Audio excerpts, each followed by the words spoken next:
வெற்றிவேல் முருகனுக்கு அரஹரோஹரா. சங்கர சம்ஹிதை சிவரகசிய காண்டத்தில் வீரமகேந்திர காண்டம். ஆக்சுவலி பார்த்திங்கன்னா நம்ம ஸ்கந்த புராணத்தில் சங்கர சம்ஹிதை தான் நம்மக்கிட்ட இருக்குது. அதில் இப்போ முன்னாடி அசுரகாண்டம் பார்த்தோம் இல்லையா, அதில் சிவரகசிய காண்டம்னு ஒரு காண்டம் பார்க்குறோம். அதில் தான் இந்த சப்டிவிஷன்ஸ் எல்லாம் வருது. ஃபஸ்ட்டு இன்ட்ரடக்ஷன் வீடியோவில் ஒரு வாட்டி கேட்டிங்கன்னா உங்களுக்கு ஞாபகப்படுத்திக்க முடியும். அதில் அந்த சிவரகசிய காண்டத்துக்குள்ளே இப்போ நம்ம வீரமகேந்திர காண்டம் அப்படிங்கிற காண்டத்தை பார்க்குறோம். வீரபாகு கந்த மாதனத்திற்கு செல்லுதல்.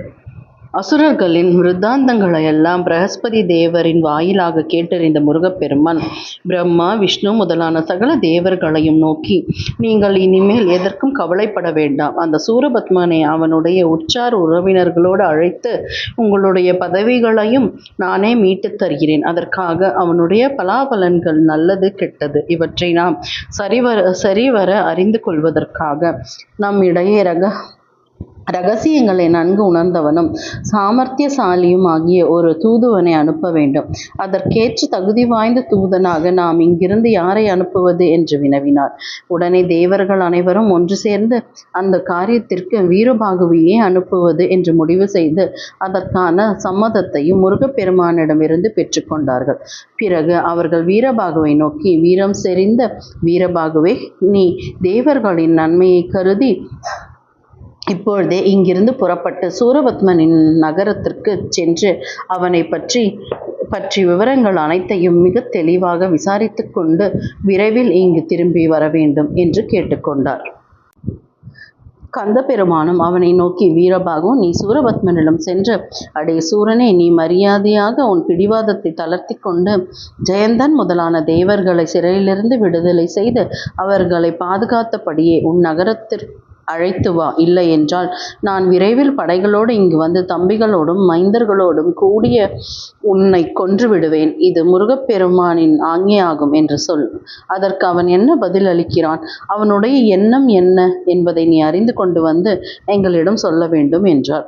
வீரபாகுவும் பெரும் மகிழ்ச்சியோடு அதற்கு சம்மதித்து முருகப்பெருமானை வணங்கி விடைபெற்று கொண்டு சூரபத்மனின் நகரத்தை நோக்கி உடனடியாக புறப்பட்டு சென்றான்.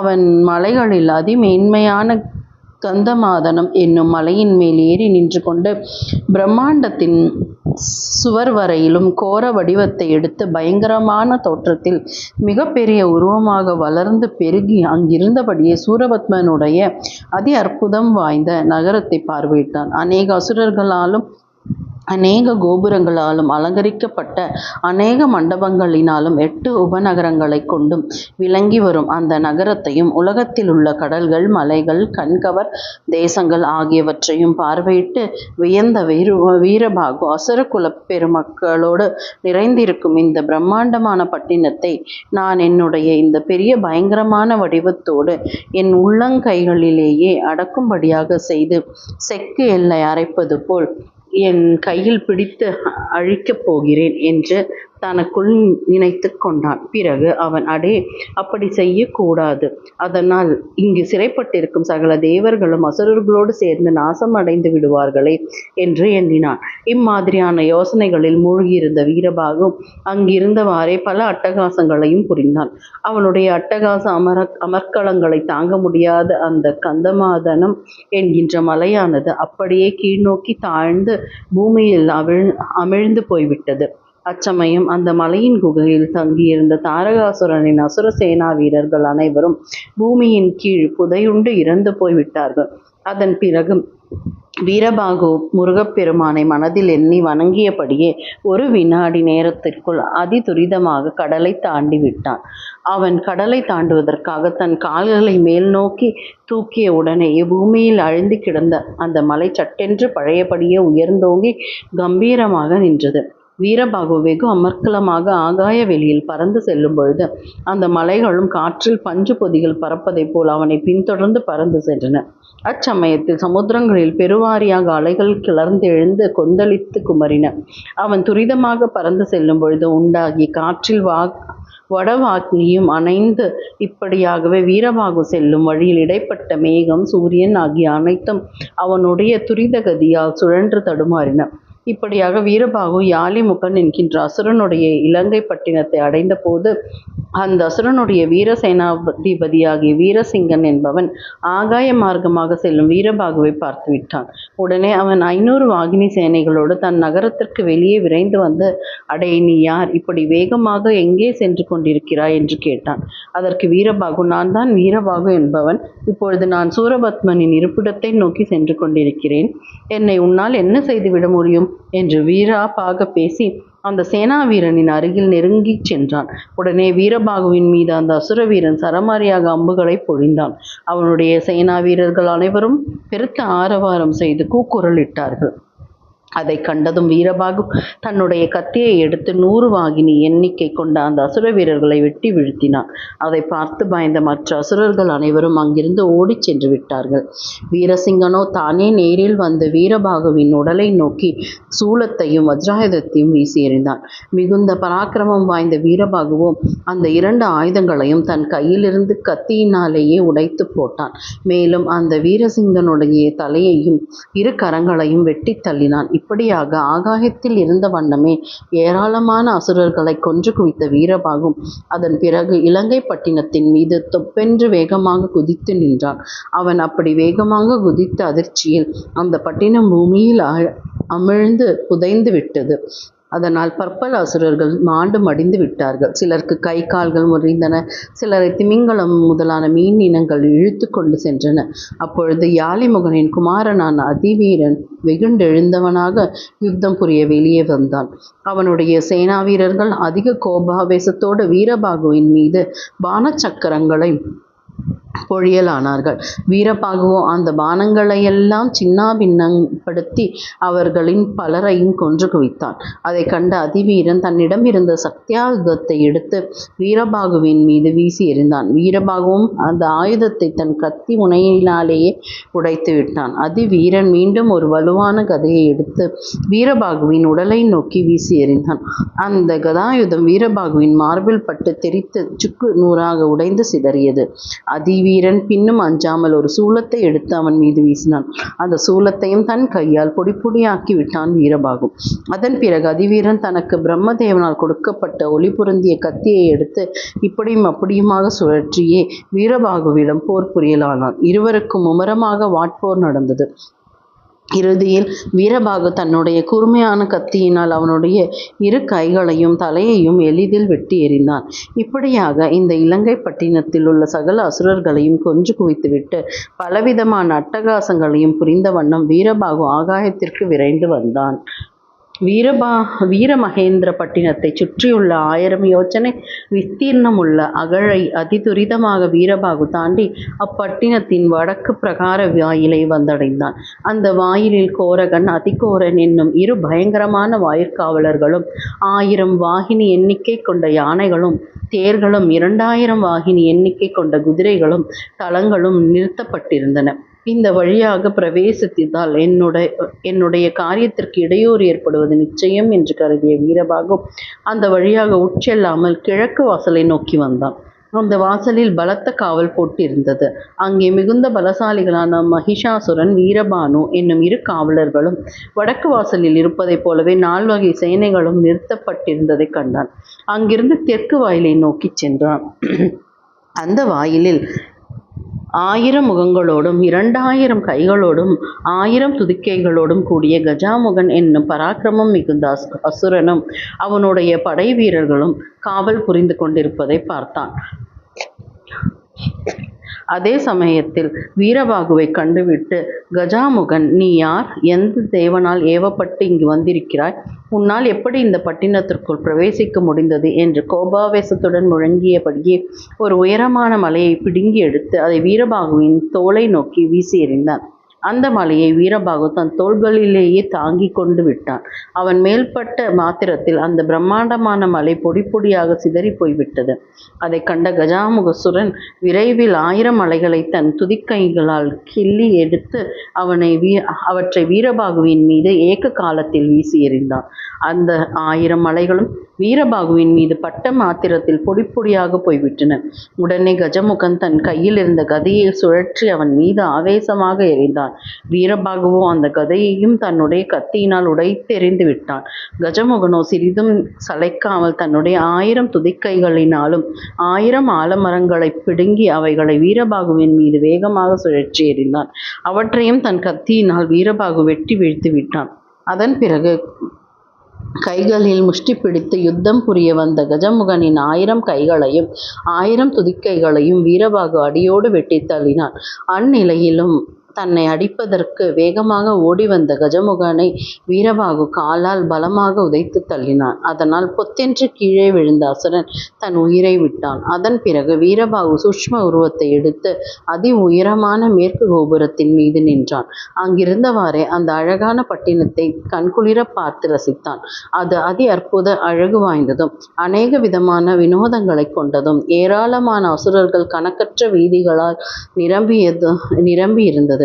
தேவலோக பட்டினத்தையே வென்றுவிடக்கூடிய நிலைமையில் பல கொடிகள் ஆடின. அநேக மண்டல வரிசைகள், கணக்கற்ற கோபுரங்கள், ஓடைகள், கிணறுகள், குளங்கள் ஆகியவற்றாலும் மலர்வனங்களாலும் அழகு பெற்று திகழ்ந்தது. ஏராளமான மரக்கூட்டங்கள், அசுரதாசி பெண்கள் வசிக்கும் வீடுகள், தேவமாதர்கள் அடைக்கப்பட்டிருக்கும் சிறைச்சாலைகள், வீடுகள் தோறும் வளர்ந்தோங்கியதும் கற்பகத்தருக்கள், விரும்பி கேட்கும் பொருள்களையெல்லாம் வரையறாது வழங்கக்கூடிய காமதேனுக்கள், நவரத்தினங்கள் இழைத்த கட்டப்பட்டிருக்கும் அநேக விதமான வீடுகள், வீடுகள் தோறும் வெளிவாசல்களில் வளர்ந்தோங்கி இருக்கும் வாழை மரங்கள், ரதங்கள், குதிரைகள், யானைகள், சேனைகள் ஆகியவை நிரம்பி விளங்கின. மாளிகைகளின் மேலே உலாவிக் கொண்டிருக்கும் அசுர பெண்மணிகள், அங்கே நிரம்பி குவியும் புழுதிகளை வாயுதேவன் துடைத்து கொண்டிருக்கும் காட்சியை கொண்டிருப்பதும், தாங்கள் வேலைகளை தவறாமல் செய்து வருபவர்களான சந்திரன், சூரியன், அக்னி ஆகியவர்களால் சூழப்பெற்ற தோற்றம், சூரியனுடைய தேரை எடுத்து தங்கள் குழந்தைகளுக்கு கொடுத்து மகிழ அசுர பெண்மணிகள், முனிவர்களையும் வனப்பு வாய்ந்த தேவர்களையும் தங்கள் வீட்டு உபரிகளின் அடுக்கில் பலவந்தமாக இழுத்து வந்து கூட்டி மகிழ்ந்து இன்பம் அனுபவிக்கும் தாசிகள், வானத்து சந்திரனை பிடித்து அவனிடம் உள்ள அமுதத்தை குடித்து மறுபடியும் அவனை ஜன்னலுக்கு வெளியே வீசி எறியக்கூடிய மக்கள், இவற்றை எல்லாம் கொண்டதுமான அந்த அழகான பட்டினத்தை கண்கொட்டாமல் பார்த்து கொண்டிருந்த வீரபாகு, ஆஹா, இந்த பட்டினம் எவ்வளவு அழகாகவும் கம்பீரமாகவும் திகழ்கிறது. இந்த பட்டினத்தை பார்ப்பதற்கே நல்ல பாக்கியம் செய்திருக்க வேண்டும். இதை கண்டு மகிழ 1000 கண்கள் இருந்தாலும் போதாது. இதை போன்ற ஒரு நகரத்தை எல்லா உலகங்களிலும் காண முடியுமா என்பதும் சந்தேகம்தான். இந்த பட்டினத்திற்கு முன்பாக பிரம்மா, விஷ்ணு ஆகியவர்களின் உலகங்களும் சர்வ சாதாரணமானதுதான் என்று தனக்குள் நினைத்து வியந்தான். பிறகு அவன் கோபுரத்தின் மேலிருந்து கீழிறங்கி அந்த பட்டினத்திற்குள் புகுந்தான். அங்குள்ள பல வீதிகளின் வழியாகவும் அங்குள்ள வினோதங்களை எல்லாம் பார்த்து மகிழ்ந்தவாறே நடந்து போய் கடைசியில் தேவர்களை சிறை வைத்திருக்கும் மாளிகைகளின் முன்னிலையில் வந்து நின்றான். அப்பொழுது அங்கே காவலாக இருந்த மகா கொடியவர்களும் துர்மார்க்கர்களுமான தண்டன், சகு, நிசங்கன், கண்டகன், மகாபலி ஆகிய அசுரர்கள் ஜெயந்தன் முதலான சிறைப்பட்டிருக்கும் தேவர்கள் அனைவரையும் நோக்கி, அடே, உங்கள் தலைவனான இந்திரன் அவன் மனைவி இந்திராணியும் எங்கே போயிருக்கிறார்கள்? அவர்கள் தங்கியிருக்கும் இடத்தை உடனே சொல்லப் போகிறீர்களா, அல்லது உங்களை எல்லாம் இப்பொழுதே கொன்று போட்டு விடட்டுமா என்று அதட்டி மிரட்டி கொண்டிருந்தார்கள். அந்த அசுரர்கள் அனைவரும் அங்கிருந்து சென்றவுடன் ஜெயந்தன் முதலான தேவர்கள் பரமேஸ்வரனை, தாங்கள் ஏன் எங்களிடம் இப்படி பாராமுகமாக இருக்கிறீர்கள்? முன்பொரு சமயம் திரிபுராசுரர்களிடமிருந்து எங்களை எல்லாம் நீங்கள் காத்து ரட்சித்தீர்கள் அல்லவா மகாதேவனே? மற்றும் ஒரு சமயம் ஆலகால விஷத்தினால் தகிக்கப்பட்ட தேவர்களை அந்த விஷத்தை தாங்களே அருந்தி எங்களை காக்கவில்லையா?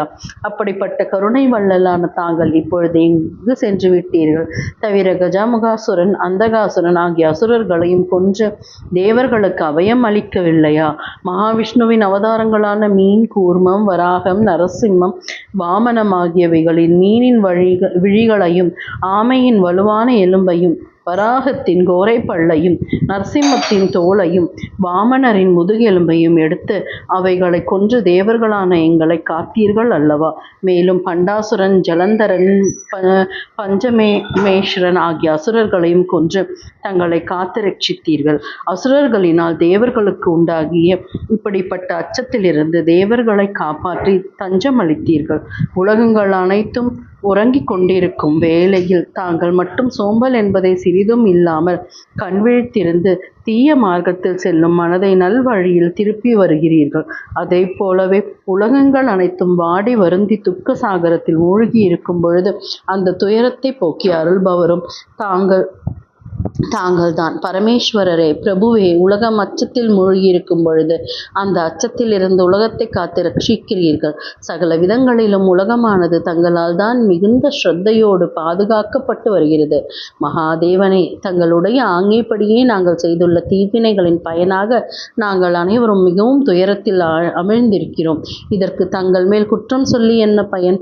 பகைவர்களை வென்று அடக்கக்கூடிய தேவேந்திரன் தன் மனைவியோடு இப்பொழுது எங்கே சென்றிருக்கிறானோ? அவனுடைய தலை சிறந்த வாகனமாகிய ஐராவதம், சகல பருவ காலங்களிலும் மலர்ந்து மனம் பரப்பக்கூடிய மலர் தோட்டங்கள் நிறைந்த அமராவதி பட்டினம், நந்தனம் என்னும் உத்தியாயனம், வைஜெயந்தி என்னும் அரண்மனை, ரதசாரதியான மாத்தலி, நன்மக்கள் நிறைந்த தேவர்களின் சபையான சுதர்மா, இவை அனைத்தும் இப்பொழுது எங்கே போயிற்றோ? விருத்ராசுரனை கொன்று வெற்றி வாகை சூடிய இந்திரனுக்கு நாங்கள் படும் இந்த அவல நிலைமையை பற்றி தெரியுமோ தெரியாதோ?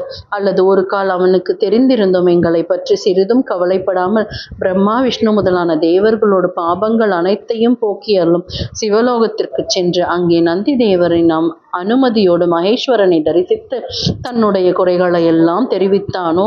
அல்லது நந்தி தேவரின் அனுமதி கிடைக்காமல் பரமசிவனை பார்த்து மகிழும் பாக்கியம் அவனுக்கு கிடைக்கவில்லையோ என்னவோ? அடே, அந்த சூரபத்மன் ஆங்கியிட்ட ஏவ காரியங்களை எல்லாம் தேவர்கள் தட்டாமல் செய்தார்களே. அப்படி இருந்தும் அந்த கொடிய அசுரன் தேவர்களின் மானத்தை பறிக்க துணிகிறானே. சிவபெருமானே, ஜெகதீசா, அப்படிப்பட்ட எந்த பாவத்தை தான் தேவர்கள் செய்து விட்டார்கள்? தேவாதி தேவனே, தாங்கள் சின்னஞ்சிறு அற்ப ஜந்துக்களாகிய எறும்பு, பேன், கொசு முதலான ஜீவராசிகளையும் பாதுகாத்து ரட்சிக்கும் அருட்கடல் அல்லவா? அப்படி இருக்கும் பொழுது எங்களுடைய தேவர் குலத்திற்கு மட்டும் தாங்கள் இன்னும் கருணை வழங்காதது ஏன்? இப்படியெல்லாம் தங்களுக்குள் கூறி முறையிட்டு கொண்டவாறே தேவர்கள் அனைவரும் அயர்ந்து உறக்கத்தில் அமிழ்ந்து விட்டார்கள். தேவர்கள் அனைவரும் உறங்கிக் கொண்டிருந்த பொழுது பரமசிவனின் குமாரனாகிய சண்முகப் பெருமான் அவர்களுடைய கனவில் தோன்றி அவர்களுக்கு அருள் புரிய விரும்பினார். அநேக விதமான ரத்தினங்களால் இழைக்கப்பட்டிருக்கும் பொன்மயமான மகுடம் புனைந்த மலர்ச்சீரையுற்ற செந்தாமரை போன்ற வண்ண நிறத்தோடு 6 முகங்களோடும் திரட்சியாயன 12 கரங்களோடும் வனப்பு வாய்ந்த பரந்த மார்போடும் தங்கத்தால் ஆகிய ஒளி பொருந்திய பூநூல் திகழ இடுப்பில் சுற்றி கட்டப்பட்டிருக்கும் பொன் அரஞ்ஞான் ஒளி வீசி திகழ மார்பில் வினோதமான முத்து மாலைகளோடும் பிரம்மாண்டமான மயில் வாகனத்தில் வீற்றிருந்தவாறு முருகப்பெருமான் இந்திரனின் குமாரனாகிய ஜெயந்தனின் கனவில் தோன்றி, தேவகுமாரனை, நீ வீணாக மனம் வருந்தி கலங்காதே. உனக்கு சகல நன்மைகளும் உண்டாக போகிறது. உன் தாய் தந்தையர்களான இந்திரனும் இந்திராணியும் இப்பொழுது சௌக்கியமாக இருக்கிறார்கள். இன்னும் ஒரு வினாடி பொழுதிற்குள் என்னுடைய பராக்கிரமசாலியான தூதன் ஒருவன் இங்கே வரப்போகிறான். நானும் அந்த சூரபத்மனை அவன் தம்பிகளோடும் சைன்யங்களோடும் சேர்த்து சின்ன பின்னப்படுத்தப் போகிறேன். அதன் பிறகு உங்கள் அனைவருடைய இழந்த பதவிகளையும் உங்களுக்கு மீட்டு தந்து அவற்றில் உங்களை மீண்டும் அமர்த்திவிடப் போகிறேன் என்று கூறி அருளினார். அவ்வாறே ஒவ்வொரு தேவனின் கனவிலும் தோன்றி அவர்களுக்கு ஆறுதல் வார்த்தைகளை கூறிவிட்டு அப்பெருமான் தம் உருவத்தை மறைத்து கொண்டார். உறக்கம் கலைந்து கண்விழித்தெழுந்த தேவர்கள் அனைவரும் தாங்கள் கனவில் கண்ட முருகப்பெருமானின் அற்புத தோற்றத்தையும் அவர் கூறி அருளிய ஆறுதல் சொற்களையும் பற்றி தங்களுக்குள் ஒருவர் சொல்லிக்கொண்டு அளவு கடந்த மகிழ்ச்சியும் வியப்பும் அடைந்தார்கள். அதே சமயத்தில் சண்முகக் கடவுளின் தூதுவனான வீரபாகுவும் அங்கு வந்து சேர்ந்தான். அவனை கண்ட தேவர்கள் அனைவரும் அவனை வணங்கி துதித்தார்கள். வீரபாகு இந்திரன் மகனான ஜெயந்தனை நோக்கி, ஜெயந்தா, உனக்கு விரைவிலேயே வெற்றி உண்டாகப் போகிறது. உன் பிதாவான தேவேந்திரன் பிரம்மா விஷ்ணு முதலான தேவர்களோடு கைலயங்கிரிக்கு சென்று அங்கு பரமேஸ்வரனை தரிசித்து அசுரர்களால் தங்கள் இனத்தினருக்கு நேர்ந்த இன்னல்களையெல்லாம் அவரிடம் எடுத்து கூறி அவருடைய அருளுக்கும் பாத்திரமாகிவிட்டான். அசுர குலத்தை அடியோடு அழித்து விடுவதற்காக அந்த பரமேஸ்வரன் வீரம் செறிந்த அருமையான மைந்தர் ஒருவரை பார்வதி தேவியிடமிருந்து தோன்றச் செய்து விட்டார். தன் தந்தையின் கட்டளைப்படியே அந்த திருக்குமாரனும் தற்பொழுது சகல தேவர்களோடும் திருச்செந்தூருக்கு வந்து அங்கேயே தங்கியிருக்கிறார். சூரபத்மனுடைய விவகாரங்களை தெரிந்து கொண்டு வரும்படி எனக்கு அவரிட்ட கட்டளையின் பேரில் நானும் இங்கு புறப்பட்டு வந்திருக்கிறேன். உன் பெற்றோர்கள் இருவரும் இப்பொழுது மேருமலைச்சாரலில் சௌக்கியமாகவே இருந்து வருகிறார்கள். அசுரர்களை வதம் செய்வதற்காக அவதரித்திருக்கும் முருகப்பெருமானோ கொடிய அசுரர்களான கிரௌஞ்சன், தாரகன் ஆகிய இருவரையும் இதற்குள் கொன்று அழிப்பார். இன்னும் சூரபத்மன் முதலான எஞ்சி இருக்கும் அசுரர்களையும் அவர் விரைவிலேயே அழித்து உன்னை உன் தாய் தந்தையோடு இதர தேவ பெருமக்களோடும் தேவலோகத்தில் அமர்த்தி பாதுகாத்து வரப்போகிறார் என்று கூறினான். பிறகு தேவர்கள் அப்பொழுது கண்ட கனவை பற்றி தெரிந்து கொண்டு பெருத்த மகிழ்ச்சி அடைந்தவராக அவர்களிடம் விடைபெற்று கொண்டு அங்கிருந்து கிளம்பிச் சென்றான். அசுரராஜனுடைய பட்டணத்து ராஜவீதிகளில் வழியாக நடந்து சென்ற வீரபாகு அங்குள்ள அற்புதமான காட்சிகளை எல்லாம் ஒவ்வொன்றாக பார்த்து வியந்து மகிழ்ந்தவாறே சூரபத்மனுடைய மாளிகையின் வாயிலை அடைந்தான். அங்கே காவல் புரிந்து கொண்டிருந்த உக்ரன், மயூரன் ஆகிய இருவருக்கும் மற்றும் இதர அசுர வேலையாட்களுக்கும் புலப்படாத வண்ணம் சூஷ்ம வடிவத்துடனேயே சூரபத்மனின் மாளிகைக்குள் நுழைந்து அங்கே அமர்ந்திருந்த சூரபத்மனையும் பார்த்தான். அச்சமயத்தில் இரத்தினமயமான சிம்மாசனத்தில் வீற்றிருந்த சூரபத்மனின் தோற்றம் அதி அற்புத அழகும் கம்பீரமும் நிறைந்து காட்சியளித்தது. அவன் திவ்யமான ஆடைகளை உடுத்தியும் நவரத்தினங்கள் பதிக்கப்பட்ட தேஜோமயமான தங்க கிரீடத்தை தலையில் அணிந்தும் காதுகளில் குண்டலங்களை அணிந்தும் ஒளி வீசி திகழும் முகத்தோடு புன்னகை பூக்கும் தோறும் பளிச்சென்று ஒளி வீசும் வெண் முத்துக்கள் போன்ற பல்வரிசையோடும் விசாலமான நெற்றியில் 3 பட்டைகளாக பூசிய திருநீரோடும் அதி அற்புதமான அழகு கோலத்தோடு திகழ்ந்தான். அவனை சுற்றிலும் நாட்டிய கலையில் தேர்ச்சி பெற்றிருக்கும் நாட்டிய பெண்மணிகளும் இன்னிசை கருவிகளில் தேர்ச்சி பெற்றிருக்கும் அப்சரசுகளும் ஆரத்திகளையும் கைகளில் அழகுற ஏந்தியிருக்கும் தேவமாதர்களும் சூழ்ந்திருந்தார்கள். அவர்களுக்கு நடுவே சகல விதமான அலங்காரங்களோடு சகல மொழிகளையும் அறிந்தவனாக சூரபத்மன் அமர்ந்திருந்தான். இத்தகைய அதிமோகனமான உருவத்தில் சூரபத்மனை பார்த்து வியந்த வீரபாகு, அடே, இந்த சூரபத்மன் நான் ஆசனம் எதுவும் இல்லாமல் அவன் எதிரில் தோன்றினால் என்னை கிஞ்சித்தும் மதிக்க மாட்டான். ஆகையால் இவனுக்கு சரிசமமான ஆசனத்தில் அமர்ந்தவாறுதான் இவன் முன்னிலையில் தோன்ற வேண்டும் என்று தனக்குள் கருதி கொண்டான். உடனே அவன் தன் மனதிற்குள்ளாக ஆறுமுக கடவுளை எண்ணி துதித்தான். அவருடைய அருளால் அந்த வினாடியே அதி உன்னதமான பலவகை இரத்தினங்களினாலும் இழைக்கப்பட்டதும் அநேக சூரியர்களுக்கு நிகரான பிரகாசத்தை கொண்டதும் சூரபத்மனின் நவரத்ன சிம்மாசனத்தையே தூக்கி அடிக்கும்படியான விதத்தில் ஒரு அருமையான சிம்மாசனம் அங்கே தோன்றியது. உடனே வீரபாகு பெரும் மகிழ்ச்சியோடு தன் சூஷ்ம உருவத்தை விடுத்து சுய உருவத்தை அடைந்து சூரபத்மனுக்கு முன்னால் அந்த சிம்மாசனத்தை எடுத்து போட்டுக்கொண்டு கனகம்பீரமாக அதில் அமர்ந்து கொண்டான். அவனுடைய வீரம் செறிந்த ஒளி பொருந்திய கம்பீரமான தோற்றத்தை கண்ட அங்குள்ள அசுரர்கள் அனைவரும், அடே, இவன் யார்? இவன் பிரம்மதேவனா, மகாவிஷ்ணுவா, அல்ல சிவபெருமானா என்று எண்ணி குழம்பினார்கள். இவன் இங்குள்ள காவலர்களை எல்லாம் எளிதில் ஏமாற்றிவிட்டு எப்படி தனியொருவனாக இங்கு வந்து சேர்ந்தான் என்று அவர்கள் வியந்து கொண்டிருந்த பொழுது சூரபத்மன் அந்த வீரபாகுவை நோக்கி, அடே, நீ யார்? எங்கே தங்கியிருப்பவன்? எந்த குலத்தை சேர்ந்தவன்? உன்னை பற்றிய சகல விவரங்களையும் துரிதமாக எனக்கு எடுத்துச் சொல். நீ மாயாஜால வித்தைகளில் கை தேர்ந்தவன்தான், அதில் சந்தேகம் இல்லை. பிரம்மா முதலான தேவர்கள் கூட எனக்கு முன்னால் இப்படி அசாத்திய துணிச்சலோடு அமர்ந்திருக்க மாட்டார்கள். என் முன்னிலையில் சாதாரணமாக நிற்கவே அவர்கள் பயந்து நடுங்குவார்கள். ஆனால் நீயோ சிறந்த ஒரு சிம்மாசனத்தில் சகல ஆபரணங்களையும் தேகத்தில் தரித்த கோலத்தோடு என் முன்னே அமர்ந்திருக்கிறாய். நீ எதற்காக இப்படி மாயாஜால தந்திரங்களை காட்டி இங்கே வந்து அமர்ந்திருக்கிறாயோ அந்த காரியத்திற்கு பரிசாக உன் உயிரை பறித்துக் கொள்வதுதான் சரியான நீதியாகும். இப்பொழுது முதலில் நான் கேட்ட கேள்விகளுக்கு பதிலை சொல். நீ எக்காரணத்தை முன்னிட்டு இங்கு வந்திருக்கிறாய் என்று வினவினான். அதை கேட்டதும் வீரபாகு தன் தாமரை மலர் போன்ற வதனத்தில் புன்னகையை வரவழைத்து கொண்டு, சூரனே, நான் இப்பொழுது சொல்லப் போவது எல்லாம் உன் ஆணவத்தை நீக்கிவிட்டு கவனமாக கேள். உன்னால் சதா சர்வ காலமும் அவதிக்குள்ளாகி சகிக்க முடியாத இன்னல்களை அனுபவித்து வரும் பிரம்மா, விஷ்ணு முதலான தேவர்கள் அனைவரும் ஒன்று சேர்ந்து கைலையங்கிரிக்கு புறப்பட்டு சென்றார்கள். அங்கே சாந்த ஸ்வரூபியும் அபயம் அளிப்பவரும் மோட்சத்தை கொடுப்பவரும் ஆகிய சிவபெருமானை தரிசித்து அவரை பலவித சோஸ்திரங்களால் வணங்கி துதித்து உன்னால் அவர்கள் அடைந்து வரும் இம்சைகளை பற்றி கூறி முறையிட்டார்கள். மகாதேவனே, இந்த கொடிய சூரபத்மன் ஆனவன் தேவர்களாகிய எங்களை மிகவும் துன்பப்படுத்தி அதிலேயே பெரும் மகிழ்ச்சி அடைந்து வருகிறான். ஆகையால் அவனை உடனடியாக கொன்றால்தான் எங்களுக்கு விடிவு காலம் பிறக்கும்.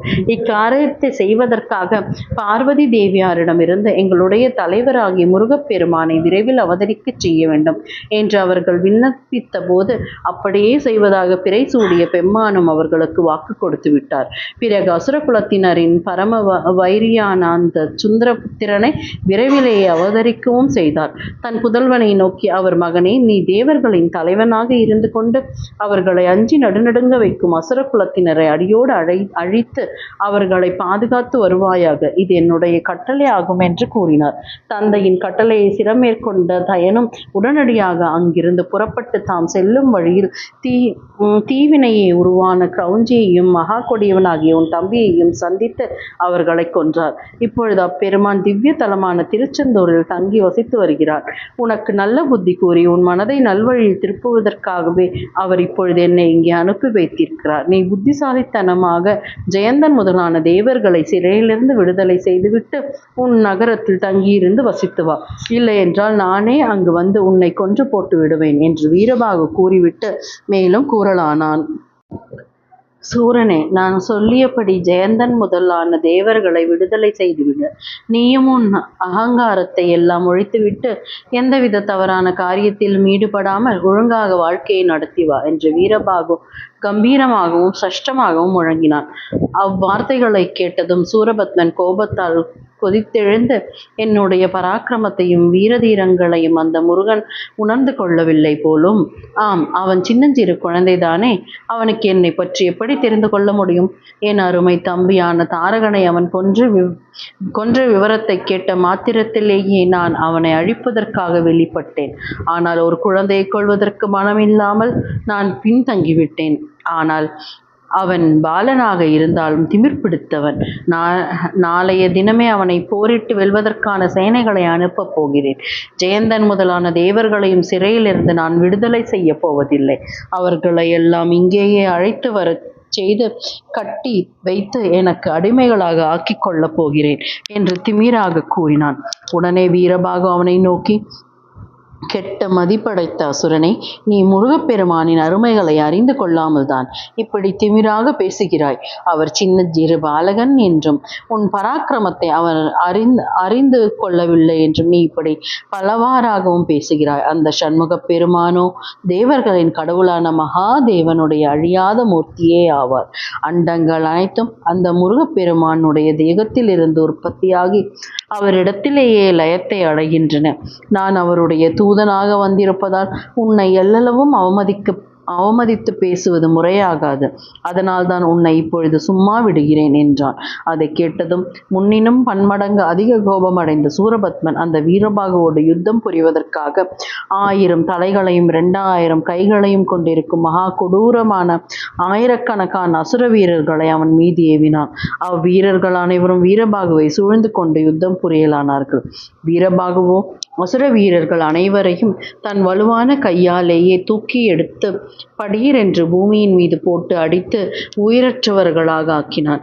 இப்படியாக சூரபத்மனின் கண்ணெதிரிலேயே அசுர வீரர்கள் அனைவரும் கொன்றுவிட்டு அங்கிருந்து வீரபாகு புறப்பட்டான்.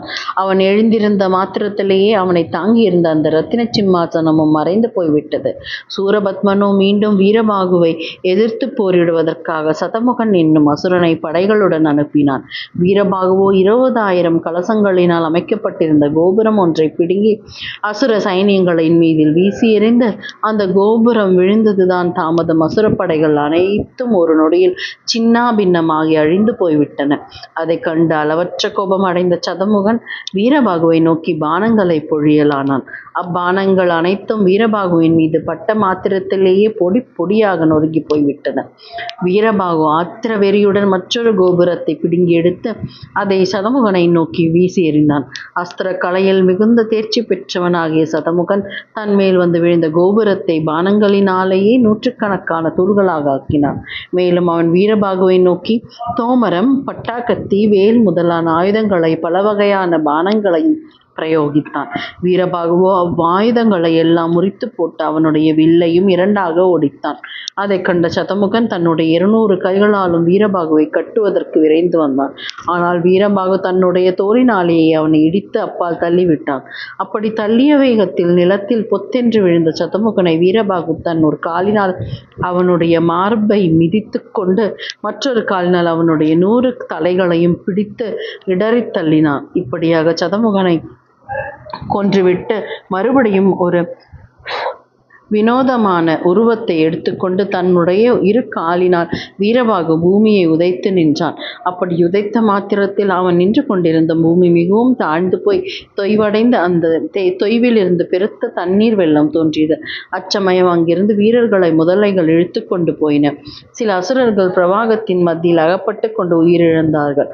அதன் பின்னர் 50 வாகினி அசுர சேனைகளை வீரபாகுவின் மீது ஏராளமான பானங்களை பொழிந்த வண்ணம் நெருங்கி வந்தன. அவ்பானங்கள் உடலில் தாக்கியதால் வீரபாகுவின் தேகத்தில் இருந்து இரத்தம் பெருக்கெடுத்தோடியது.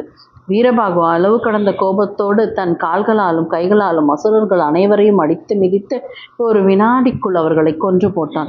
இவ்வாறாகவே அந்நகரத்தை காவற்காரர்களை உயிரிழக்கச் செய்து லட்சக்கணக்கான தங்க கவசங்களினால் ஜொலிப்பதும் அதிவசீகரமானதுமான 105 யோஜனை சுற்றளவும் 1000 யோஜனை உயரமும் உள்ள பிரம்மாண்டமான ஒரு மாளிகையை தன் கையால் பிடுங்கி வேகமாக வீசி எறிந்தான்.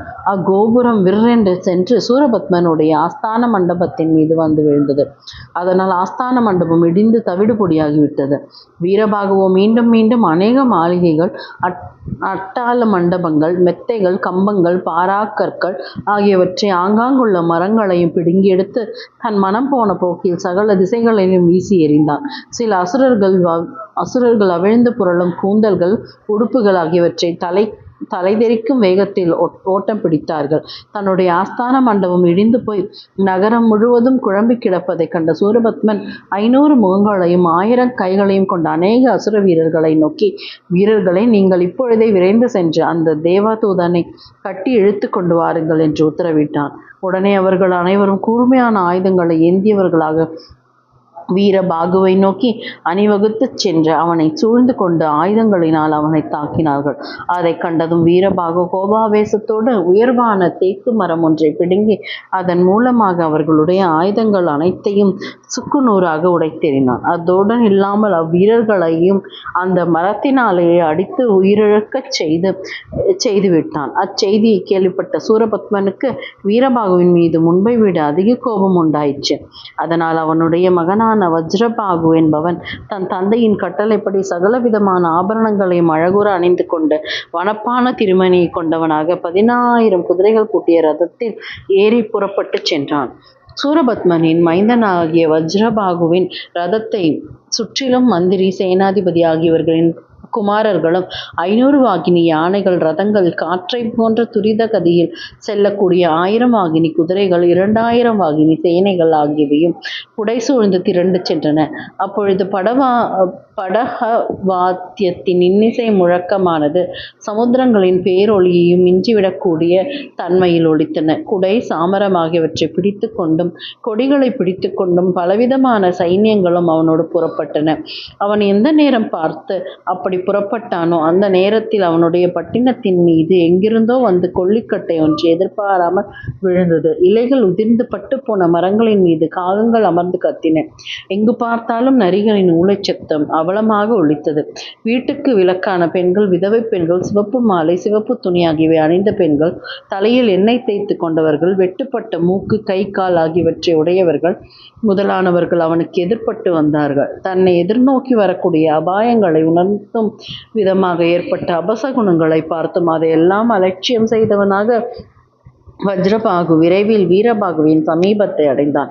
அதை கண்ட வீரபாகுவோ, இப்படைகளையும் நான் ஒரு நொடியில் அழித்துவிட்டு என் தலைவரின் இருப்பிடத்திற்கு செல்லப் போகிறேன். அப்படி செய்யாவிட்டால் நான் அவருடைய தூதனாக ஆகவே மாட்டேன் என்று உறுதி செய்து கொண்டான். பிறகு அவன் கம்பீரமாக கர்ஜனை செய்த போது அதை கேட்ட வஜ்ரபாகு திடுக்கிட்டவனாக தன் ரதசாரதியை நோக்கி, அடே, இதென்ன இடிமுழக்கம் போன்ற சப்தம் என்று கேட்டு வியப்பு கடலில் மூழ்கினான். பிறகு அவன் தன் படை வீரர்களோடு வீரபாகுவின் மீது சரமாரியாக பானங்களை பொழிந்து தள்ளினான். அதனால் வீரபாகுவின் உடலிலிருந்து பெருமளவு ரத்தம் பெருக்கெடுத்தோடியது. அதனால் அளவு கடந்த கோபம் அடைந்த வீரபாகு தன் கையில் ஏராளமான அசுரர்களை அள்ளி எடுத்து அவர்களை எல்லாம் பிரம்மாண்டத்தின் சுவர் முடிவில் வீசி எறிந்தான். மீண்டும் சில அசுரர்களை வாரி எடுத்து அவர்களை பூமியில் சுழற்சி அடித்தான்.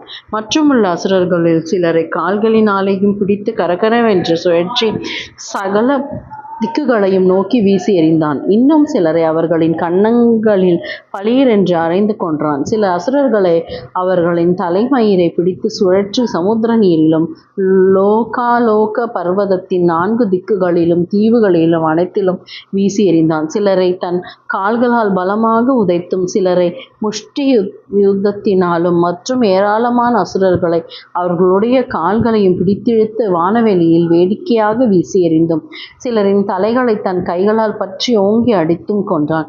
சிலருடைய மார்பில் தன்னுடைய ஒளி பொருந்திய கால்களில் ஒன்றை வைத்து மிதித்து மற்றொரு காலினால் அவர்களுடைய தலைகளை நாலா திசைகளிலும் சிதறி அடித்து கொன்றான். சில அசுரர்களை கையினால் பலவிதமாக அடித்தும் சிலரை பிசைந்து பிண்டமாக செய்தும் சிலரை கால்களை தூக்கி பிடித்து உயர விட்டெறிந்தும் கொன்றான்.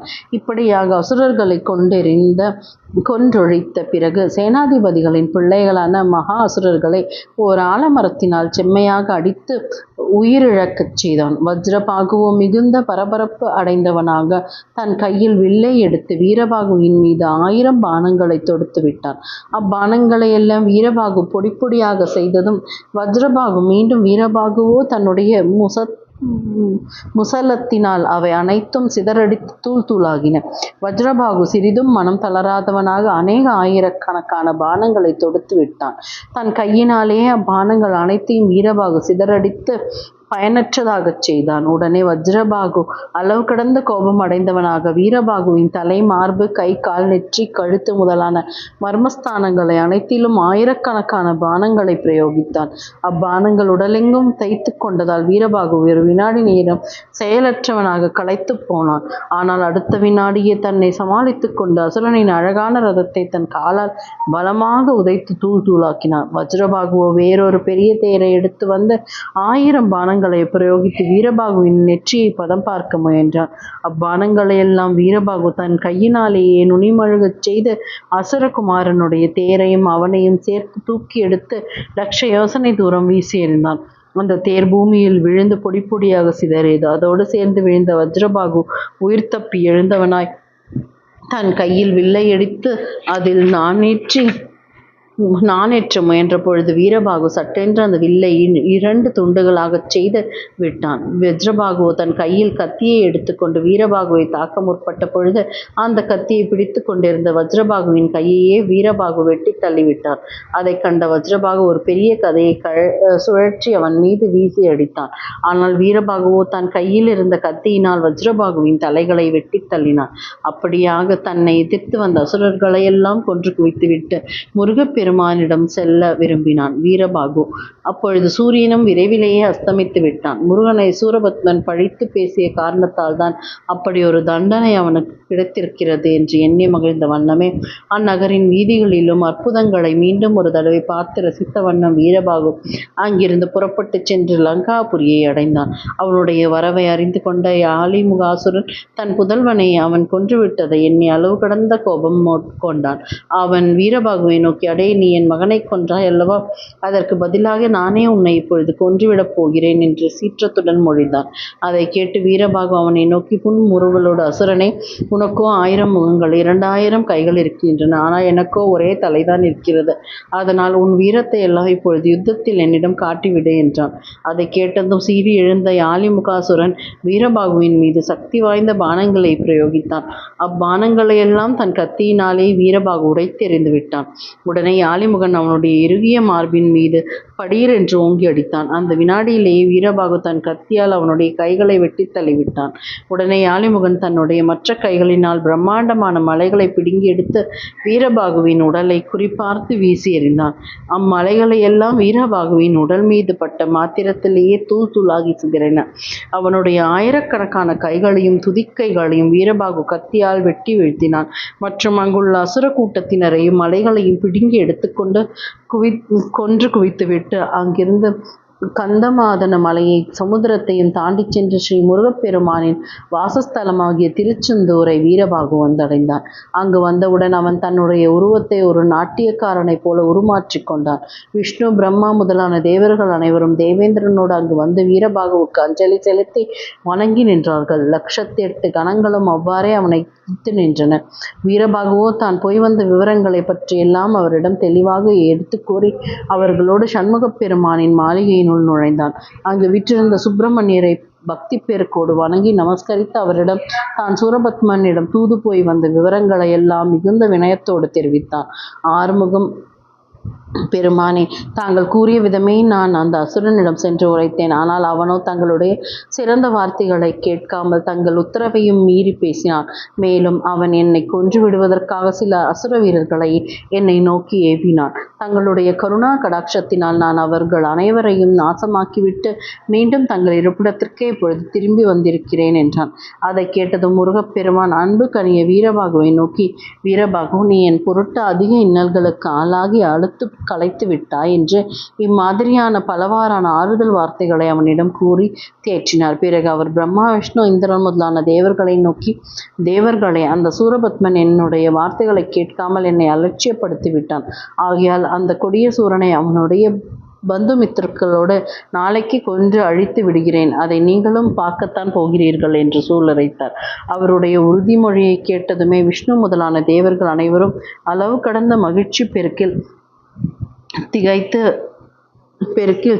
திளைத்தார்கள். சூரபத்மனோ தன்னுடைய குமாரன் வீரபாகுவின் கையில் சிக்கிக் கொண்டு போன விஷயத்தை கேள்விப்பட்டதும் தன் மனைவி பத்ம கோமலையோடும் மற்றும் அநேக பெண்மணிகளோடும் அசுர வீரர்களோடும் சேர்ந்து கொண்டு கரைக்கானா துயர சாகரத்தில் மூழ்கினான். அப்பொழுது அதிபுத்திசாலியான தர்மகோபன் என்னும் மந்திரியொருவன் அவனை நோக்கி, வீரதீர பராக்கிரமங்களில் தலைச்சிறந்த அரசனை, தாங்கள் எதற்காக இப்படி வருந்தி புலம்புகிறீர்கள்?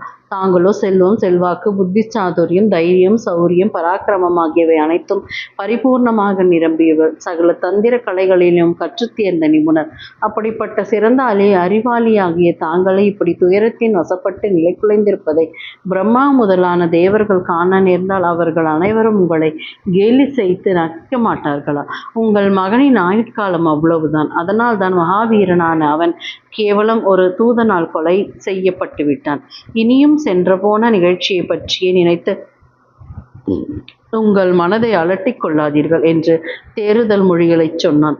அதன் பிறகு சூரபத்மன் தன்னை சூழ்ந்திருந்தவர்களை நோக்கி, அந்த தூதன் இன்னும் இங்கேதான் இருக்கிறானா அல்லது வெளியேறி சென்று விட்டானா என்று ஆத்திரத்துடன் வினவினான். அவன் இங்கிருந்து போய்விட்டான் என்று அவர்கள் பதிலளித்ததும், சரி சரி, பிரம்மதேவனை இங்கே என் முன்னிலையில் அழைத்து வா என்று தன்னுடைய தூதர்களின் ஒருவனை நோக்கி அவன் கட்டளையிட்டான். அந்த தூதனோ பிரம்மாவை சகல இடங்களிலும் சென்று தேடி பார்த்தான். கடைசியில் தேவர்கள் புடைசூழ பிரம்மதேவன் சண்முகப் பெருமானின் சமீபத்தில் இருப்பதை பார்த்து சூரனிடம் திரும்பி வந்து அதை பற்றி கூறினான். சூரபத்மனோ தன் மனதிற்குள்ளாகவே பிரம்மா முதலான தேவர்கள் அனைவரையும் சபித்துக் கொண்டு உடனடியாக வேறொரு அண்டத்திற்கு அதிபரான பிரம்மாவை அழைத்து வரும்படி செய்தான். பிறகு அந்த பிரம்மாவை நோக்கி, பிரம்மதேவனை, என்னுடைய இந்த நகரத்தை முன்பு இருந்தது போலவே நிர்மாணித்துக் கொடு என்று உத்தரவிட்டான். பிரம்மதேவனும் அசுரனுடைய வார்த்தையை தட்ட முடியாமல் அவன் கூறியபடியே செய்து முடித்தார். அவருக்கு பல வெகுமதிகளையும் கொடுத்து தன் தூதர்களோடு அவரை சுய அண்டத்திற்கு செல்லும்படியாக அனுப்பி வைத்தான். தூதர்களும் அவ்வாறே அவரை பிரம்மாண்டத்திற்கு வெளியே கொண்டு போய் விட்டுவிட்டு திரும்பிச் சென்றான். அதே சமயத்தில் சூரபத்மனால் சுப்பிரமணியரிடம் அனுப்பப்பட்டிருந்த சாரர்கள் அனைவரும் தங்கள் வேலையை முடித்துக்கொண்டு அங்கே திரும்பி வந்து சேர்ந்தார்கள். அவர்கள் அனைவரும் தங்கள் தலைவனான சூரனை நோக்கி, அரசே, தங்கள் கட்டளைப்படியே நாங்கள் ஆறுமுகரின் இருப்பிடமாகிய திருச்செந்தூருக்கு சென்று சகல விஷயங்களையும் தெரிந்து கொண்டு வந்தோம். அங்கே சிவபெருமானின் தேகத்தில் இருந்து தோன்றியிருக்கும் ஸ்ரீ முருகப்பெருமானானவர் உங்கள் தம்பியாகிய தாரகாசுரனை கொன்றுவிட்டு பிரம்மா, விஷ்ணு முதலான தேவர்கள் அனைவராலும் வணங்க பெற்றவராக வசித்து வருகிறார். அவரை சுற்றிலும் மகா பலிஷ்டர்களான 2000 வாகினி பூத சேனைகள், பராக்கிரம் மிகுந்த 108 சேனாபதிகள், கணக்கில்லாத திறமை வாய்ந்த 109 வீரர்கள் ஆகியோர்கள் சூழ்ந்திருக்கிறார்கள். அவர்கள் தான் தங்களிடம் வீரபாகுவை தூதனாக இங்கே அனுப்பி இருக்கிறார். அந்த வீரபாகுவினால் மாபெரும் அசுரனாகிய யாளிமுகன் கொலை செய்யப்பட்டு லங்கா நகரமும் தீக்கிரையாக்கப்பட்டு விட்டது.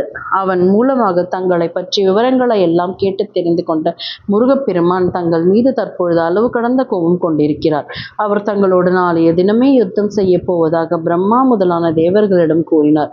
அதை கேட்ட தேவர்களும் அளவு கடந்த மகிழ்ச்சி பெருக்கில் ஆரவாரம் செய்து ஆனந்த கூத்தாடினார்கள் என்று கூறி முடித்தார்கள். அதை கேட்டதும் சூரபத்மராஜன் தன் தம்பி சிம்மமுகன் தன் குமாரர்கள் சேனாதிபதிகள் ராஜதந்திரிகளின் தேர்ச்சி பெற்றிருக்கும் தன் மந்திரிகள் ஆகிய அனைவரையும் துரிதமாக அங்கே வரவழைத்தான். அவர்கள் அனைவரும் அவன் முன்னிலையில் வந்து அமர்ந்ததும் அவன் அவர்களை நோக்கி, ஆறுமுகம் நாளைய தினமே நம்முடன் போரிட தீர்மானித்திருக்கிறாரா? அந்த சின்னஞ்சிறு பாலகன் எப்பொழுது என் தம்பி தாரகனை கொன்றானோ அன்றே நான் அவனை யுத்தம் செய்ய படைகளோடு புறப்பட்டேன். ஆனால் சிறு பையனான அவனோடு போரிட்டால் எனக்கு அவமானம் ஏற்படுமே என்று கருதி போரிடுவதற்கு முன் வைத்த காலை பின்வாங்கி விட்டேன். அதனால் இப்பொழுது நான் என்ன செய்ய வேண்டும் என்பதை அறிவாளிகளாகிய நீங்கள் தான் எனக்கு கூறி உணர்த்த வேண்டும் என்றான். உடனே மயூரன் என்னும் மந்திரி எழுந்து நின்று, தலைவரே, அந்த முருகப்பெருமானை தாங்கள் இன்னமும் ஒன்றுமே தெரியாத சிறுவன் என்று நினைப்பது முழுக்க முழுக்க தவறாகும். உங்கள் தம்பி தாரகனை அவன் கொன்ற பிறகு உங்களால் எப்படி அம்மாதிரி அசட்டையாக நினைக்க முடிகிறது? மேலும் வஜ்ரபாகுவை கொன்றுவிட்டு அந்த வீரபாகுவும் ஒரு சாதாரண தூதன் என்றே நீங்கள் கருதுகிறீர்கள். அதுவும் தவறானதுதான். அதிகம் சொல்வானேன். இப்பொழுது தாங்களும் யுத்தத்திற்கு தயாராக இருப்பதுதான் நல்லது என்றான். அதன் பிறகு துர்குணன் என்னும் மந்திரி எழுந்து நின்று, அரசே, அந்த முருகனை சிறுவன் என்று பூதங்கள் சேனைகள் என்றும் எண்ணி வாளாவிருப்பது சரியல்ல. நம்முடைய சேனாதிபதிகளை அனுப்ப அந்த சிறுவனை அவன் படைகளோடு வென்றுவிட வேண்டும் என்றான். அதன் பிறகு தர்மகோபன் என்பவன், அசுரத் தலைவரே, அந்த பாலகன் முருகன் பிரமாதமான பராக்கிரமம் வாய்ந்தவனே அல்ல. தங்களுடைய குமாரர்களாகிய ஹிரண்யன், அக்னிமுகன் ஆகியவர்களின் வீரதீரத்திற்கு முன் அச்சிறுவன் எம்மாத்திரம்? தங்கள் தம்பி தாரகனோ சிறுவன் ஆகையால் அந்த முருகனுடைய பானங்களுக்கு பதில் பானங்கள் போட முடியாமல் கொலையுண்டு விட்டான். மேலும் அகஸ்திய முனிவரின் சாபத்தின் பயனாகத்தான் கிரௌஞ்ச பர்வதமும் அந்த முருகனால் பிளக்கப்பட்டன. உங்கள் குமாரனான வஜ்ரபாகுவும் சரியான சமயத்தில் ரதம், வில், அம்பு ஆகியவைகள் தான் தன் கைக்கு கிடைக்காத காரணத்தினால்தான் அந்த தேவதூதன் வீரபாகுவால் கொல்லப்பட்டு மாண்டான். ஆகையால் இப்போதே நம் சேனாதிபதியை அனுப்பி பிரம்மா, விஷ்ணு ஆகியோருடன் அமர்ந்திருக்கும் அந்த பாலகனை போரில் வெல்ல வேண்டும் என்று கூறினார். அதன் பிறகு காலஜித் என்பவன், தலைவரே, தாங்கள் முன்பொரு சமயம் பிரம்மா, விஷ்ணு, தேவேந்திரன் ஆகியவர்களையும் ஜெயித்து வெற்றி வாகை சூடினீர்கள். அப்பொழுது கூட தாங்கள் இம்மாதிரி பரபரப்பு கொள்ளவில்லை. ஆனால் இப்பொழுதோ தங்கள் மனம் ஒரேடியாக குழம்பி போயிருக்கிறது. உங்கள் மனக்கவலையை அடியோடு நீக்கிவிட்டு இப்பொழுதே படைகளை அணிவகுத்து நிறுத்தி யுத்தத்திற்கு அனுப்புங்கள். இல்லை என்றால் எனக்கு உத்தரவிடுங்கள். நானே போரிட புறப்பட்டு செல்கிறேன் என்றான். அதன் பிறகு சண்டன் என்பவன், அசுர சிரேஷ்டே, தங்களை போன்ற ஒரு மாபெரும் வீரர் சாதாரண சிறுவனான அந்த முருகனையும் அவனை சேர்ந்தவர்களையும் வெல்வதற்காக ஏன் கவலை கொண்டு குழம்ப வேண்டும்? நான் இப்பொழுதே புறப்பட்டு சென்று அந்த முருகனையும் அவனுடைய சைனியங்களையும் முறியடித்து கொண்டு திரும்பி வருகிறேன் என்றான். அதன் பிறகு அனவன், சிங்கன் ஆகிய மந்திரிகளும் மற்றுமுள்ளோரும் அதையே வலியுறுத்தி கூறினார்கள். அதன் பிறகு பானுகோபன், தலைவரே, தாரகன், கிரௌஞ்சன் ஆகியவர்கள் எப்பொழுது உயிர் இழந்தார்களோ அப்பொழுதே நான் அந்த முருகனை கொன்றுவிட முன் வந்தேன். ஆனால் தாங்கள் என்னை தடுத்து நிறுத்திவிட்டீர்கள். இப்பொழுது அப்படி செய்யாமல் உடனே என்னை படைகளுடன் அனுப்பி வையுங்கள். அந்த சிறுவனை நான் ஒரு கை பார்த்து விடுகிறேன் என்று வீராவேசமாக பொழிந்தான். அதை கேட்டதும் ஹிரண்யன், தந்தையே, இந்த சாதாரண விஷயத்திற்காக பானுகோபனை அனுப்புவது சரியல்ல. நானே தங்கள் உத்தரவின் பேரில் சென்று அவனை வென்று கொண்டு வருகிறேன் என்றான். அதன் பிறகு அக்னிமுகன், அந்த சிறுவனை ஜெயிக்க என்னையே அனுப்பி வையுங்கள். நானே அவனை ஒரு கை பார்த்து விடுகிறேன். இந்த காரியத்தை நான் செய்து முடிக்காவிட்டால் தங்கள் முகத்திலேயே பிறகு விழிக்க மாட்டேன். முன்பொரு சமயம் பலியினுடைய வீட்டிலுள்ள அசுரர்களையெல்லாம் நான் வெல்லவில்லையா? என்னுடைய வீரதீரங்களை பற்றி தாங்கள் நன்கு அறிவீர்கள். பிரம்மதேவனினால் எனக்கு கொடுக்கப்பட்டிருக்கும் கவசம், வில் போன்ற பல பயங்கரமான ஆயுதங்கள் என்னிடம் இருக்கின்றன. ஆகையால் என்னை இப்பொழுதே யுத்தம் புரிய அனுப்பி வையுங்கள் என்றான். அப்பொழுது சகல சாஸ்திரங்களையும் நன்கு அறிந்த அறிவாளியாகிய சிங்கமுகன், அசுரேந்திரா, அந்த சமூகரை சின்னஞ்சிறு பாலகன் என்று தாங்கள் எப்படி நினைக்க துணிந்தீர்கள்? தாங்கள் தவம் புரிந்த வரங்களை பெற்றிருக்கும் அந்த சிவபெருமானின் மறு உருவம்தான் இந்த முருகர். அவரால் அளிக்கப்பட்டிருக்கும் சகல சௌபாகியங்களையும் அனுபவித்து கொண்டு வரும் தாங்கள் இப்பொழுது அளவு கடந்த கர்வம் கொண்டு விட்டீர்கள். ஆனால் இனியாவது உங்கள் ஆணவத்தை ஒழித்து பிரம்மா விஷ்ணு இந்திரன் ஆகிய தேவர்களுக்கு இன்னல்கள் விளைவிக்காமல் இந்திரகுமாரன ஜெயந்தனை விடுதலை செய்து விடுங்கள். அதுதான் உங்களுக்கு நல்லது. இதற்கு தாங்கள் மறுத்தால் அதுவே உங்களுக்கு அபாயத்தை விளைவித்து விடும் என்பது நிச்சயம். உங்களால் தேவர்கள் படும் இம்சைகளை கேட்டறிந்து அவர்கள் மீது கொண்ட கருணையினால் தான் முருகப்பெருமான் இப்பொழுது திருச்செந்தூரில் வந்து தங்கியிருக்கிறார். தவிரவும் அந்த தேவதூதனான வீரபாகுவையும் தாங்கள் தவறாக எண்ணிவிட்டீர்கள். மகா பராக்கிரமசாலியான அந்த வீரபாகு கணங்களில் நந்தி தேவருக்கும் மேலானவர். அந்த அற்புத வீரனை தாங்கள் கண்ணெதிரே கண்ட பிறகும் அவனை பற்றி தெரிந்து கொள்ள முடியவில்லை. அசுரராஜனே மகேஸ்வரனால் தங்களுக்கு கொடுக்கப்பட்டிருந்த 108 யுக வாழ்க்கையும் இப்பொழுது முடிவடைந்து விட்டது. அவர் எந்த சக்தி ஆயுதங்களினால் உங்களுடைய வாழ்க்கை முடிவடைய போகிறது என்று தெரிவித்தாரோ அதே சக்தி ஆயுதத்தை தாங்கிக் கொண்டு சுதந்திரகுமாரனான முருகப்பெருமானே இங்கு எழுந்தருளி விட்டார். என் அருமை அண்ணாவே, அந்த மகாதேவனுடைய மாயையை யாரால் தான் அறிந்து கொள்ள இயலும்? தங்களுக்கு எப்படித்தான் இப்படிப்பட்ட சின்ன புத்தி உண்டாயிற்று? இப்பொழுதே சிறையில் அடைத்திருக்கும் தேவர்களை விடுதலை செய்து முருகப்பெருமானையும் வணங்கி வழிபட்டு அவருடைய திருவருளோடு இந்த நகரத்தில் சகல சௌபாகியங்களோடும் தங்கியிருந்து வசித்து வாருங்கள் என்று இப்படி பலவாறாகவும் புத்திமதிகளை கூறினான். அவற்றை கேட்டதும் சூரபத்மன் சீறி சினந்தவனாக உடலெங்கும் வியர்வை ஆறாக பெருக்கெடுத்தோட சிவந்த விழிகளை உருட்டி விழித்த வண்ணம் சிங்கமோகனை பார்த்து கூறினான். அடே, எனக்கு புத்தி சொல்லும் அளவுக்கு நீ துணிந்து விட்டாயா? முட்டாளே, யாரோ ஒரு சிறுவனுக்கும் அவனைச் சேர்ந்த பூதகணங்களுக்கும் பரிந்து பிரமாதப்படுத்தி பேசுகிறாய். நான் ஜெயந்தன் முதலான தேவர்களை சிறையிலிருந்து விடுவிக்க வேண்டுமா? பிறகு அந்த முருகனை போய் வணங்கி வழிபட வேண்டுமாம். நல்ல யோசனையைத்தான் என்னிடம் நீ கூறியிருக்கிறார். இவ்வார்த்தைகளை சொல்ல உன் மனம் எப்படித்தான் இடம் கொடுத்ததோ அதை நினைத்தால்தான் எனக்கு பெருத்த ஆச்சரியமாக இருக்கிறது. தவிரவும் என்னுடைய ஆயுட்காலம் 108 யுகம்தான் என்று முடிவில் சக்தி ஆயுதத்தால் எனக்கு மரணம் சம்பவிக்கும் என்று நீ பிதற்றினாய் அல்லவா? அடே புத்தி கெட்டவனே, நீ மாயினால் தான் இப்படியெல்லாம் மாறுபட்டு பேசுகிறாய் போலும். அல்லது நீ வேறு மனிதனாக மாறிவிட்டாயோ, அல்லது உனக்கு சித்த சுவாதீனம் இல்லையோ, அல்லது உனக்கு பிறவிதோறும் இயற்கையாக தோன்றியுள்ள அசுரத்தன்மை திடீரென்று மறைந்து போய்விட்டதோ? அது எதுவாக இருந்தாலும் சரி, இனியும் என் கோபத்தை கிளறும் விதமாக என் கண்ணெதிரே நின்று கொண்டிருக்காது. இங்கிருந்து வேறு எங்காவது ஓடிச் சென்று விட. தன் தமையனிடமிருந்து வெடித்து கொண்டு வெளிப்பட்ட இத்தகைய வார்த்தைகளை கேட்டதும் சிங்கமுகன் தனக்குள்ளாக இந்த சூரன் நான் கூறிய புத்திமதிகளை ஏற்றுக்கொள்ள மறுப்பது முட்டாள்தனம்தான். மற்றவர்கள் கூறும் தீமையான வார்த்தைகளைத்தான் இவன் நல்லதென்று நினைத்து அதை அப்படியே பரிபூர்ணமாக ஆமோதிக்கிறான். ஆகையால் இனியும் இவனிடம் இந்த மாதிரி புத்திமதிகளை கூறுவதால் பயனில்லை. மற்றவர்களை போலவே இவன் மனதிற்கு இனிப்பான வார்த்தைகளையே நான் சொல்லப் போகிறேன் என்று தீர்மானித்து கொண்டான். அதன் பிறகு அவன், அண்ணாவே, என்னை பற்றி தாங்கள் தவறாக கருத வேண்டாம். என்னிடம் பலவிதமான சக்தி வாய்ந்த ஆயுதங்களும் இருக்கின்றன. எனக்கு இந்த வினாடியே தாங்கள் உத்தரவு கொடுங்கள். தங்கள் ஆணைப்படியே நான் சென்று அந்த சிறுவனை பூதப்படைகளையும் போரிட்டு சென்று ஜெயக்கொடியை நிலைநாட்டி விட்டு திரும்புவேன் என்றான்.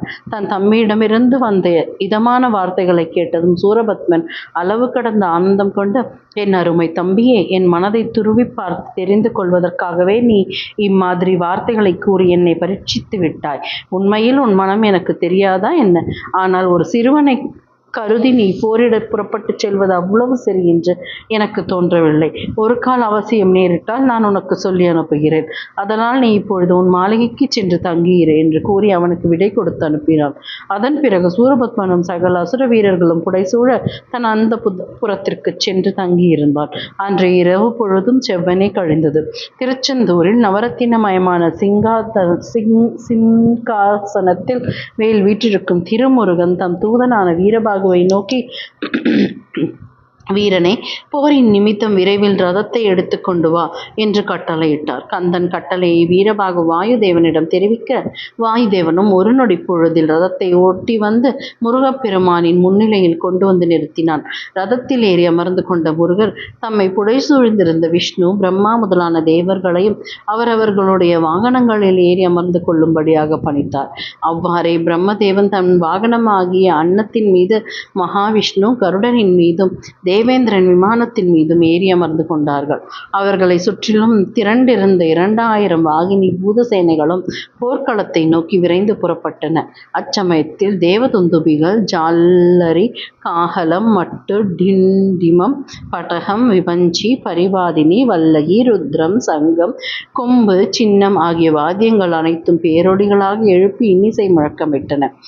ஸ்வர சுத்தமும் தாளக்கட்டும் தவறாத இனிய குரலுடைய கிண்ணறர்கள், கந்தர்வர்கள், சித்தர்கள், வித்யாதரர்கள், உரக்கர்கள் ஆகியோர்கள் அனைவரும் தேவசேனாபதியான முருகப்பெருமானின் அற்புத சரிதத்தை பாட்டுக்களாக விவரித்து பாடினார்கள். கற்பகத்தருகிலிருந்து மலர்கள் இடைவிடாமல் அங்கு பொழிந்தன. நாரதர், தும்புரு ஆகிய முனிவர்களும் சிவபாலனின் அருகில் நின்று கொண்டு அவருடைய அருமை பெருமாளை குறித்து பாடி மகிழ்ந்தார்கள். அவர்கள் அனைவரும் பெருத்த ஆரவாரத்தோடும் அட்டகாசத்தோடும் கடற்கரையை வந்தடைந்தார்கள்.